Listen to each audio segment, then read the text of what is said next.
দায়ের হলো মামলা।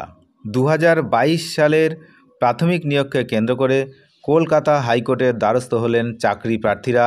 এনআইওএস থেকে ডিএলএড উত্তীর্ণ 500-র বেশি প্রার্থী এই নতুন মামলা দায়ের করেছেন। Hi friends, welcome to Sikdar's academy. Sikdar's একাডেমিতে সবাইকে স্বাগত। ঘটনার সূত্রপাত গত 30শে মে থেকে। 30শে মে 30/5/2025 এই যে নোটিফিকেশানটা আপনারা দেখতে পাচ্ছেন, এই নোটিফিকেশান জারি করা হয়েছিল West Bengal board of primary এডুকেশনের পক্ষ থেকে। এখানে এই নোটিফিকেশানে মূলত মোট 1233 জনের নামের একটি লিস্ট আছে, যে লিস্ট আমি দেখাবো, এবং সেই লিস্টে যাদের নাম আছে তারা মূলত এনআইওএস থেকে ডিএলএড কোর্স সম্পন্নকারী প্রার্থীরা। কোর্টের নির্দেশে তাদের ডকুমেন্ট ভেরিফিকেশানের অর্থাৎ ডকুমেন্ট যাচাইয়ের কাজ শুরু হওয়ার কথা 9/6/2025 থেকে 18/6/2025 অর্থাৎ চলতি মাসের 9 তারিখ থেকে শুরু হওয়ার কথা 18 তারিখ পর্যন্ত চলবে।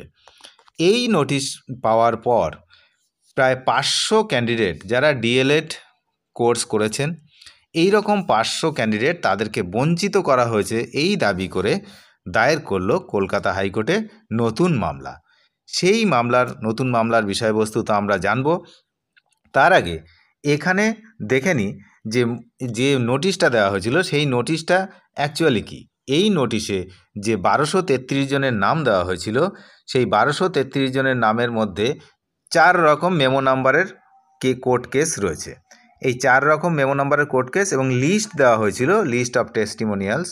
কি নিয়ে যেতে হবে সেটা আমি আমার আগের ভিডিওতে, পূর্ববর্তী ভিডিওতে দেওয়া হয়ে গেছে। যে টোটাল 12টা লিস্ট আছে এখানে, এইগুলো নিয়ে যেতে হবে যে ডকুমেন্ট ভেরিফিকেশানের জন্য। কাদেরকে নিয়ে যেতে হবে না, তাদের নাম এক এক করে এখান থেকে দেওয়া হয়েছে।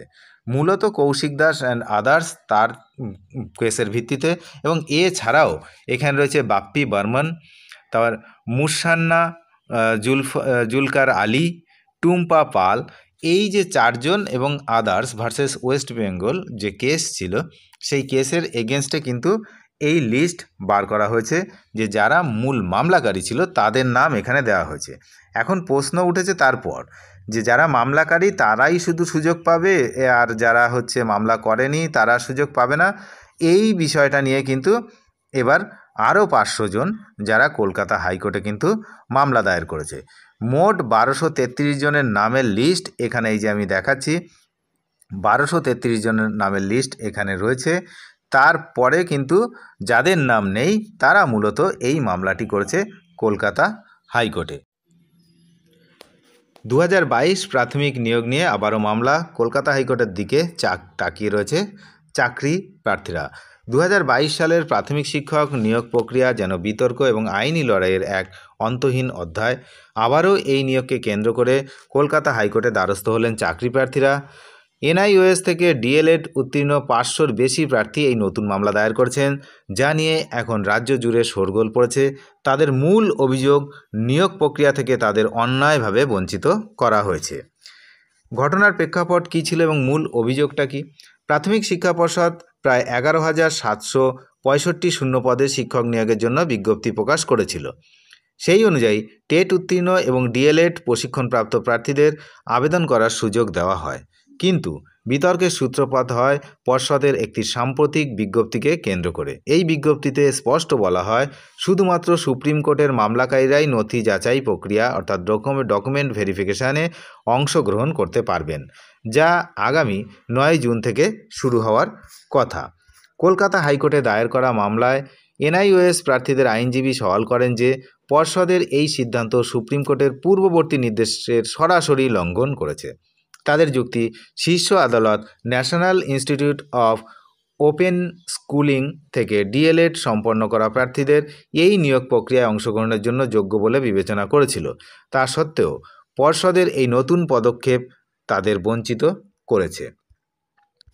আন্দোলনকারী চাকরি প্রার্থীদের প্রধান দাবি, ওপেন স্কুলিং থেকে উত্তীর্ণ সকল যোগ্য প্রার্থীকে যেন অবিলম্বে এই নিয়োগ প্রক্রিয়ায় অন্তর্ভুক্ত করা হয় এবং তাদের নথি যাচাইয়ের জন্য ডাকা হয়। তাদের মতে পর্ষদের এই একপেশে সিদ্ধান্ত বহু যোগ্য প্রার্থীর ভবিষ্যৎ অনিশ্চিত করে তুলেছে। আদালতের পরবর্তী পদক্ষেপ কী হতে পারে? এই গুরুত্বপূর্ণ মামলার শুনানি শীঘ্রই কলকাতা হাইকোর্টে অনুষ্ঠিত হবে বলে জানা গিয়েছে। আদালতের রায়ের দিকেই তাকিয়ে এখন রয়েছেন হাজার হাজার চাকরি প্রার্থীরা। এই নতুন মামলা 2022 সালের প্রাথমিক শিক্ষক নিয়োগ প্রক্রিয়ার যে আরও একটি জটিলতা এবং অনিশ্চয়তা যোগ করলো তা বলার অপেক্ষা রাখে না। সকলের আশা আদালত একটি নিরপেক্ষ এবং দ্রুত সিদ্ধান্ত নিয়ে এই দীর্ঘ প্রতীক্ষা। এই পরিস্থিতি আবারও একবার রাজ্যের শিক্ষক নিয়োগ প্রক্রিয়ার স্বচ্ছতা এবং যে দীর্ঘসূত্রিতা তা নিয়ে কিন্তু আবারও প্রশ্ন তুলল। আপনারা জানেন যে দীর্ঘদিন ধরে শিক্ষক নিয়োগ হচ্ছে না পশ্চিমবঙ্গে, অর্থাৎ আমাদের রাজ্যে। তো শিক্ষা ব্যবস্থা আস্তে আস্তে কিন্তু খুব বাজে দিকে চলে যাচ্ছে। ভবিষ্যৎ শিক্ষা ব্যবস্থার ভবিষ্যৎ খুব খারাপের দিকে এগোচ্ছে। এটা কখনোই কিন্তু ভালো দিক নয়। তবে আইনি লড়াই কোন দিকে মন নেয় সেদিকে যেমন চাকরি প্রার্থীদের নজর রয়েছে, আমাদেরও নজর রয়েছে। আপনারাও নজর রাখুন আমাদের চ্যানেলের দিকে, এবং চ্যানেলে যারা নতুন তারা অবশ্যই চ্যানেলটিকে সাবস্ক্রাইব করে সঙ্গে থাকবেন। ধন্যবাদ।